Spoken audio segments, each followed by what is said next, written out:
waters and reaching to the sky.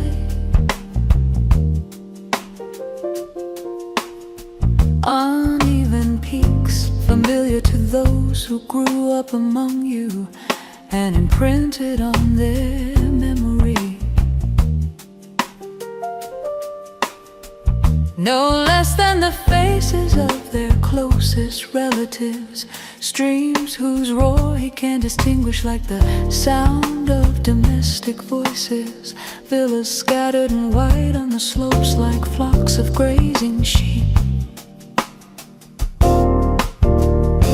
Farewell, how sad is the step of one who, raised among you, leaves you in the imagination of the very man who voluntarily leaves, drawn by the hope of making his fortune elsewhere.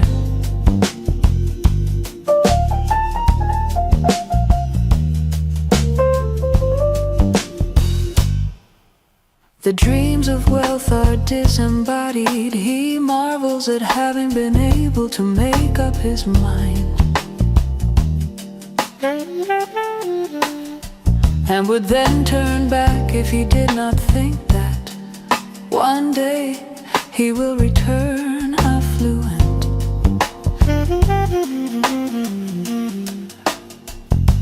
The further he advances across the plain, his eye withdraws, disgusted and weary, from that uniform expanse. The air seems heavy and dead to him. He advances sadly and inattentively into the tumultuous city. How sad is the step of one who, raised among you, leaves you in the imagination of the very man who voluntarily leaves, drawn by the hope of making his fortune elsewhere.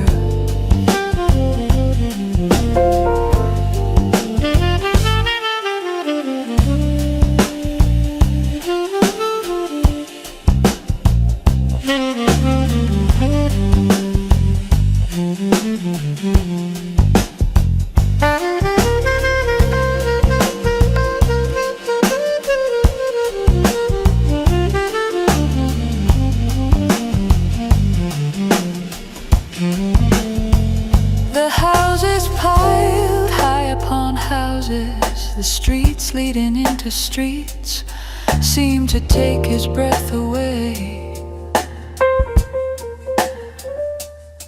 And in front of the buildings admired by the stranger, he thinks with restless longing